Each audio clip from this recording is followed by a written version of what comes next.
नमस्कार दोस्तों, मैं सुनील डेंग। आज हम बात करेंगे रिटायरमेंट प्लानिंग क्यों जरूरी है। दोस्तों, आपने देखा होगा वेदर फोरकास्टिंग का एक डिपार्टमेंट है। जब वेदर फोरकास्टिंग इंपॉर्टेंट है तो फाइनेंशियल फोरकास्टिंग क्यों इंपॉर्टेंट नहीं है। The future depend on what you do today. दोस्तों, हमारी जिंदगी में 3 स्पैन होते हैं। एक हमारा अर्निंग स्पैन होता है, एक हमारा स्पेंडिंग स्पैन होता है और तीसरा हमारा होता है लाइफ स्पैन। अगर ये तीनों स्पैन बराबर होते तो हमें फाइनेंशियल प्लानिंग की जरूरत ही नहीं थी। दोस्तों, फाइनेंशियल प्लानिंग की इंपॉर्टेंस इसलिए जरूरी है क्योंकि हमारा जो अर्निंग स्पैन है ना, वो बहुत छोटा होता है। 25 से लेके 60 तक हम काम करते हैं, जबकि हमारा लाइफ स्पैन 0 से लेके हमारी जिंदगी तक रहता है। और हमारा स्पेंडिंग स्पैन हमारी जिंदगी के पहले से शुरू होता है और जिंदगी के बाद तक चलता है। दोस्तों, आज हम जानेंगे कि कैसे हमें अपनी फाइनेंशियल प्लानिंग करनी है, रिटायरमेंट प्लानिंग करनी। दोस्तों, आज हम बात करेंगे रिटायरमेंट प्लानिंग की, वेल्थ क्रिएशन की, अमीर बनने की, और साथ ही साथ ये भी समझेंगे कि आज की महंगाई को देखते हुए, आज के घर खर्च को देखते हुए, कल जब मैं रिटायर होऊंगा तो मुझे कितने रुपए की जरूरत पड़ेगी और कौन सा पेंशन प्लान मेरी नीड पे बेस्ट सूट करता है। हम मैथमेटिक कैलकुलेशन भी करेंगे और इन्फ्लेशन को भी काउंट करेंगे कि एग्जैक्टली क्या चाहिए। दोस्तों, सबसे पहले मैं आपके सामने रख रहा हूं एक आम आदमी का घर का खर्चा, आपके घर का खर्चा, मेरे घर का खर्चा और 1 तोला सोना। दोस्तों, 1992 आज से 30 साल पहले करीब करीब 10 रुपए लीटर दूध आता था। आज 2022 में दूध का लीटर 60 रुपए लीटर, 6% सालाना से ग्रो कर रहा है। 2042 आते आते जब आप और मैं रिटायर होंगे, हो सकता है दूध हमें 200 रुपए लीटर में लेना पड़े। अगर मैं एक आम आदमी के खर्चे की बात करूं, 30 years back it was close to 3000 rupees. आज आपके मेरे दिल्ली मुंबई जैसे शहर में आम आदमी का किचन का खर्चा 50,000 रुपए महीना है। सालाना 10% से ग्रो कर रहा है। It is expected to touch 4 lakh monthly basis by 2042।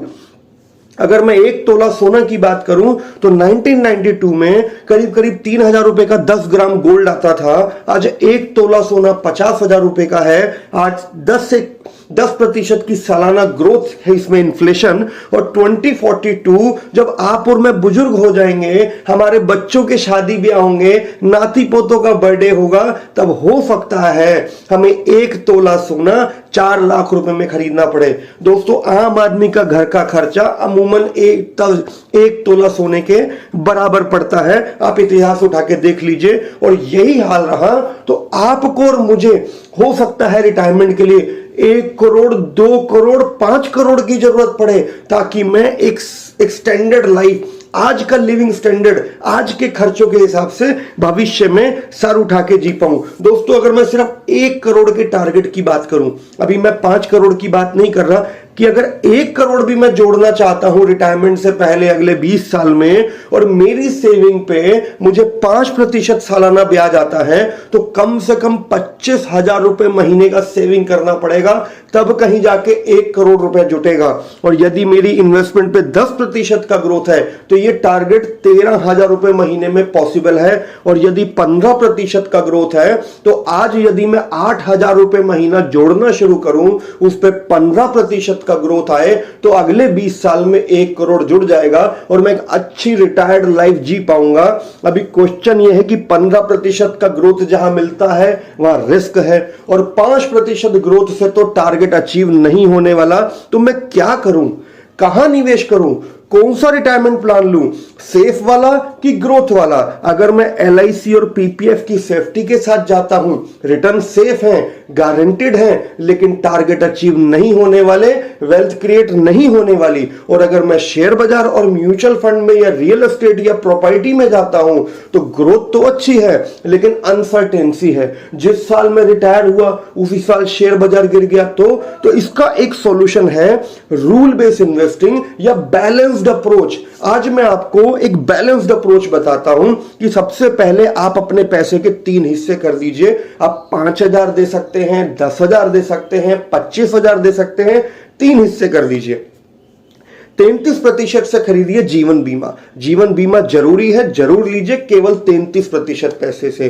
33% पैसे को डालिए शॉर्ट टर्म सेविंग प्रोडक्ट में, क्योंकि रिटायरमेंट आने में बहुत समय है, बीच बीच में 2, 3, 4 साल के बाद इमरजेंसी भी आती है, शॉर्ट टर्म नीड भी आती है, और LIC और PPF जैसे सेफर प्रोडक्ट में लॉक इन होता है। You cannot withdraw your money in a mid way. और शेयर बाजार और म्यूचुअल फंड जैसे प्रोडक्ट में रिस्क होता है, हो सकता है जब मुझे पैसे की जरूरत हो तो शेयर बाजार गिरा हो। इसलिए हम रेकमेंड करते हैं कि पैसे के 3 हिस्से कीजिए। 33% से जीवन बीमा लीजिए, 33% से शॉर्ट टर्म नीड को कवर कीजिए, और बाकी का 33% पैसा शेयर बाजार में डालें, म्यूचुअल फंड्स में डालें, रियल एस्टेट में डालें, आपका वेल्थ क्रिएट होगा। दोस्तों, अगर मैं इंडिया में अवेलेबल इंस्ट्रूमेंट्स की बात करूं, बैंक है, पोस्ट ऑफिस है, इंश्योरेंस प्रोडक्ट में, PPF में आपको 5, 6, 8% का ग्रोथ मिलेगा। अगर मैं सोने का ओवरऑल ग्रोथ देखूं तो 12-13% का ग्रोथ है। लेकिन वहीं अगर मैं म्यूचुअल फंड, सेंसेक्स, शेयर बाजार का ग्रोथ देखूं तो 15, 18, 20% की रेंज में पिछले 25 साल से और 40 साल से ये लेवल के रिटर्न्स बनते आए हैं। शेयर बाजार का इतिहास 40 साल का बेंचमार्क अवेलेबल है। सेंसेक्स निफ्टी आपने सुना होगा, जो सेंसेक्स अभी 62,000 लाइफ टाइम टच किया है सन 2022 में। इसकी शुरुआत 1979 में 100 रेट पॉइंट से हुई थी। सन 2000 में ये 5,000 का था, 2010 आते 17,000 का हुआ, आज सन 2022 में 62,000 टच कर चुका है। सालाना 17% की ग्रोथ भारतीय शेयर बाजार में लंबे समय के निवेशकों को मिली है। और अगर मैं म्यूचुअल फंड्स की बात करूं तो इंडिया का कोई भी फ्लेक्सी कैप डाइवर्सिफाइड फंड उठा लीजिए जो 15 साल से ज्यादा पुराना है, उसमें 15% सालाना से ऊपर की ग्रोथ आई है। और ऑन एन एवरेज हर वो व्यक्ति जिसने 15,000 रुपए महीना म्यूचुअल फंड SIP में डाला, आज उसे 1 करोड़ रुपए मिल रहा है। ये हो चुका है, आप इंटरनेट पे सर्च कर सकते हैं। तो मैं फिर वही बात बोल रहा हूं, अगर मैं 5, 10, 15% की ग्रोथ लूं, मान लीजिए आप 10,000 रुपए महीना दे सकते हैं कि भाई हम तो नौकरी करते हैं, इतना ही हम पे बचता है। यदि 5% सालाना ग्रोथ आपके 10,000 रुपए महीने पे आती है तो अगले 20 साल में आपका पैसा बनता है 41 लाख रुपीस। और यही ग्रोथ रेट यदि 15% होता है तो आपका पैसा बनता है 1.25 करोड़। अब क्वेश्चन फिर सेम है कि 5% ग्रोथ पे वेल्थ क्रिएट नहीं हो रही, 15% ग्रोथ पे रिस्क एसोसिएटेड है। तो अगर मैं बैलेंस्ड अप्रोच लूं, कुछ पैसा LIC में, PPF में, बैंक में रखूं, कुछ पैसे से म्यूचुअल फंड लूं, कुछ पैसे को गोल्ड में रखूं, कुछ रियल एस्टेट में डालूं, तो एक 10% की स्टैंडर्ड में बैलेंस्ड ग्रोथ मान के चलूं तो 10,000 रुपए महीना अगले 20 साल में 72 लाख के लगभग बन सकता है। और रिटायरमेंट में 20 साल 25 साल बाकी हैं, सब कुछ चलता रहा अच्छे से तो ठीक है, लेकिन सब कुछ अच्छे से नहीं चलता। कभी कभी लाइफ में फेलियर आता है। अगर प्लान A फेल हुआ तो what is plan B? Emergency तो कभी भी आ सकती है ना। कोरोना हमने खुद ने देखा है, दुकान बंद हो गई, धंधा मंदा हो गया, नौकरी छूट गई, एक्सीडेंट हो गया। तो जो शॉर्ट टर्म सेविंग में आप 33% या 25% पैसा रखेंगे वो आपको इमरजेंसी में फायदा देगा।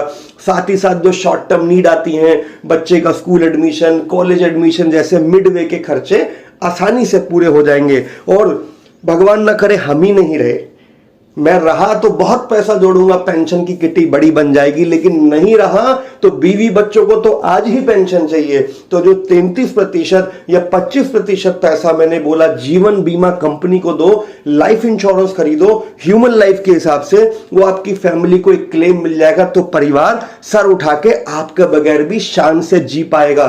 तो पैसे के 3 हिस्से कीजिए, 33% से लीजिए life insurance as per your human life value, सालाना आमदनी का 16 गुना। 33% से कीजिए शॉर्ट टर्म और इमरजेंसी की प्रोटेक्शन, और बाकी के पैसे को डालिए शेयर बाजार में। दोस्तों, एलोकेशन 33, 40, 50% अलग अलग सेगमेंट में हो सकता है, परंतु यदि सच में सर उठा के शान से जीना है वृद्धावस्था में, गाड़ी बंगला बैंक बैलेंस मेंटेन करना है, तो पेंशन प्लान मत कीजिए, पेंशन की प्लानिंग कीजिए, कंप्लीट पोर्टफोलियो लीजिए, अपने फाइनेंशियल एडवाइजर से बात कीजिए और एक अच्छा रिटायरमेंट सॉल्यूशन लीजिए, थोड़ी सी कॉस्ट कटिंग कीजिए।